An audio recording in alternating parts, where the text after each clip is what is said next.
முருங்கைக்கீரையில லட்டு பண்ணிட்டு இருக்கோம். எங்ககிட்ட முருங்கைக்கீரையில லட்டு பார்த்தீங்கன்னா இப்போ சிறப்பாக போயிட்டு இருக்கு. மக்கள்கிட்ட ஒரு நல்ல வரவேற்பு இருக்கு. இதுல வந்து பார்த்தீங்கன்னா மற்ற லட்டுக்கும் இதுக்கும் என்ன வித்தியாசம்னு பார்த்தீங்கன்னா, லட்டுல வந்து மைதா மாவு, கடல மாவு கலந்து டைரெக்டா அப்படியே நெய் போட்டு கொடுத்துருவாங்க. நம்ம வந்து இதுல முழுக்க முழுக்க முருங்கைக்கீரை. மற்ற வெள்ளம் பார்த்தீங்கன்னா உங்களுக்கு சுண்ணாம்பு கெமிக்கல் ஆட் பண்ணி வெள்ளையா கொண்டு வராங்க. அது வந்து பார்க்கறதுக்கு அட்ராக்டிவா இருக்கும். மக்கள் விரும்பி வாங்குறாங்கன்றதுனால அது அந்த மாதிரி கொண்டு வராங்க. ஆக்சுவலா அது முழுக்க முழுக்க ஹெல்த்துக்கு வந்து ரொம்ப கெடுதல் அது. ரெண்டாவது வந்து பாத்தீங்கன்னா கருப்பு கவுனி அரிசி வந்து எல்லாருமே சாப்பிட்டுருப்பீங்க. அந்த கருப்பு கவுனி அரிசியே நான் மதிப்பு கூட்டு பண்ணி பவுடரா பண்ணியிருக்கேன்.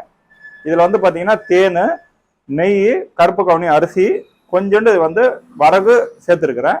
இது வந்து பாத்தீங்கன்னா 300 கிராம் நான் 350 ரூபாய்க்கு விற்பனை செய்யறேன். இன்னொன்னு பாத்தீங்கன்னாக்கா கருப்பு உளுந்து, எல்லாம் கருப்பு உளுந்து வலையை வச்சு டைரக்டா கொண்டு போய் மார்க்கெட்ல போட்டு வந்துருவீங்க. நான் அந்த கருப்பு உளுந்தியே மதிப்பு கூட்டு பண்ணி பவுடரா பண்ணி இதையும் வந்து பாத்தீங்கன்னாக்கா 300 கிராம் 300 ரூபாய்க்கு விற்பனை செஞ்சுட்டு வரேன்.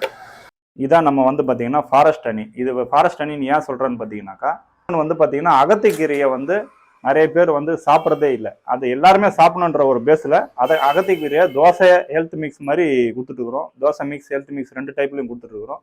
இது எல்லாமே வந்து பாத்தீங்கன்னா நம்ம நிலத்துல வந்து அங்கங்க சும்மாவே விளையிற பொருட்கள் தான். அதை எல்லாத்தையுமே வந்து மதிப்பு கூட்டு பண்ணி நம்ம இப்போ கொடுத்துட்டு இருக்கிறோம்.